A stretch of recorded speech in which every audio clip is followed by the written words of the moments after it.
hppodcraft.com. The Cats of Ulthar by H.P. Lovecraft.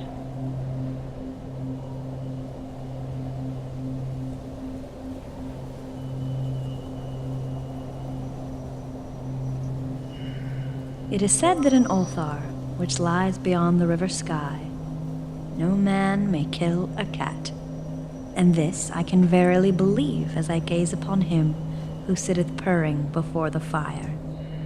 For the cat is cryptic, and close to strange things which men cannot see. He is the soul of antique Aegyptus, and bearer of tales from forgotten cities in Meroe and Ophir. He is the kin of the jungle's lords and heir to the secrets of hoary and sinister Africa. The Sphinx is his cousin, and he speaks her language, but he is more ancient than the Sphinx, and remembers that which she hath forgotten.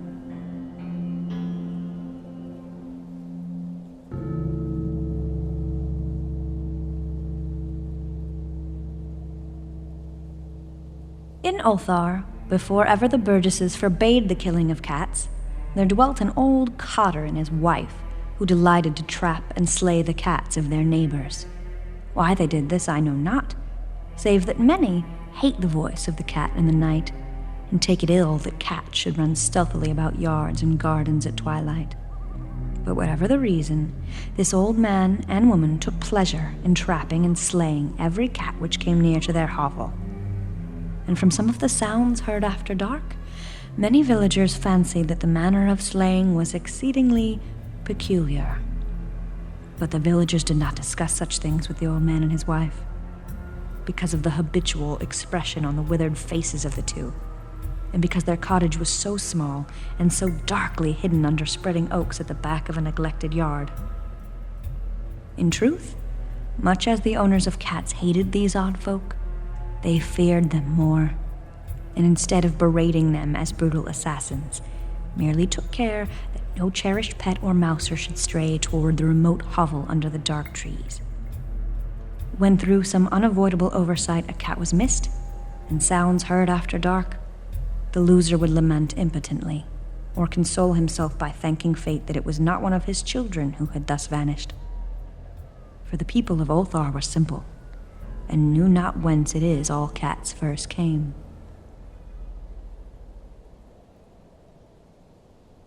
One day, a caravan of strange wanderers from the south entered the narrow, cobbled streets of Ulthar. Dark wanderers they were, and unlike the other roving folk who passed through the village twice every year, in the marketplace they told fortunes for silver and bought gay beads from the merchants. What was the land of these wanderers, none could tell, but it was seen that they were given to strange prayers, and that they had painted on the sides of their wagons strange figures with human bodies and the heads of cats, hawks, rams, and lions. And the leader of the caravan wore a headdress with 2 horns and a curious disc betwixt the horns. There was in this singular caravan a little boy, with no father or mother, but only a tiny black kitten to cherish. The plague had not been kind to him, yet had left him this small furry thing to mitigate his sorrow. And when one is very young, one can find great relief in the lively antics of a black kitten. So the boy, whom the dark people called Menes, smiled more often than he wept as he sat playing with his graceful kitten on the steps of an oddly painted wagon. On the 3rd morning of the wanderer's stay in Ulthar, Menes could not find his kitten, and as he sobbed aloud in the marketplace, certain villagers told him of the old man and his wife, and of sounds heard in the night. And when he heard these things, his sobbing gave place to meditation, and finally to prayer. He stretched out his arms toward the sun and prayed in a tongue no villager could understand. Though indeed the villagers did not try very hard to understand, since their attention was mostly taken up by the sky and the odd shapes the clouds were assuming. It was very peculiar, but as the little boy uttered his petition, there seemed to form overhead the shadowy, nebulous figures of exotic things, of hybrid creatures crowned with horn-flanked discs. Nature is full of such illusions to impress the imaginative.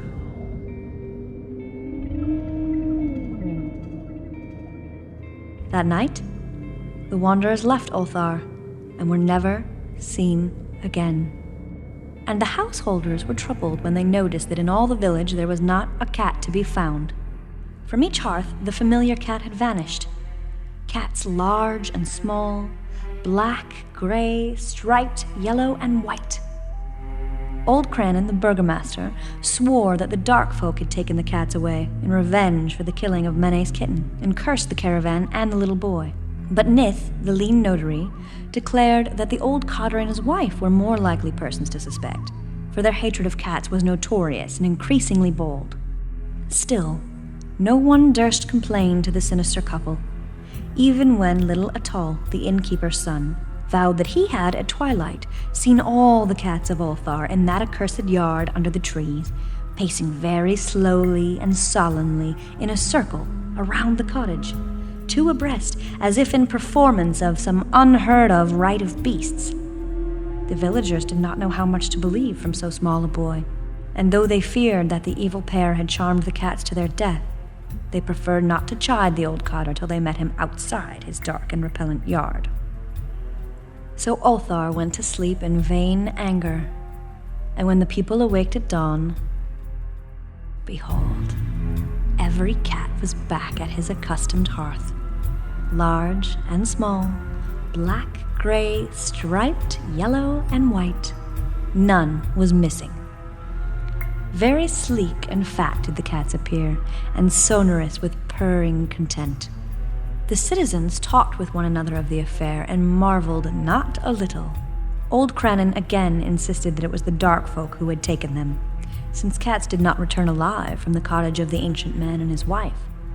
But all agreed on one thing, that the refusal of all the cats to eat their portions of meat or drink their saucers of milk was exceedingly curious. And for 2 whole days the sleek, lazy cats of Ulthar would touch no food, but only doze by the fire or in the sun. It was fully a week before the villagers noticed that no lights were appearing at dusk in the windows of the cottage under the trees. Then the lean Nith remarked that no one had seen the old man or his wife since the night the cats were away.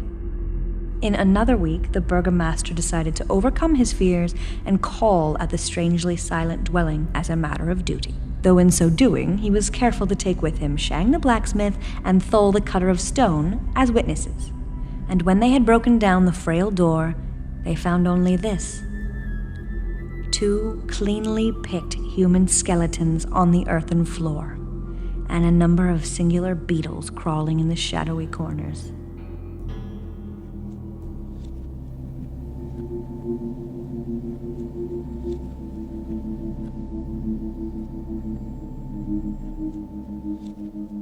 There was subsequently much talk among the burgesses of Ulthar. Zath, the coroner, disputed at length with Nith, the lean notary, and Crannon and Shang and Thol were overwhelmed with questions. Even little Atal, the innkeeper's son, was closely questioned and given a sweetmeat as reward. They talked of the old cotter and his wife, of the caravan of dark wanderers, of small Menes and his black kitten, of the prayer of Menes and of the sky during that prayer, of the doings of the cats on the night the caravan left, and of what was later found in the cottage under the dark trees in the repellent yard. And in the end, the burgesses passed that remarkable law which is told of by traders in Hatheg and discussed by travelers in Nir, namely, that in Ulthar no man may kill a cat.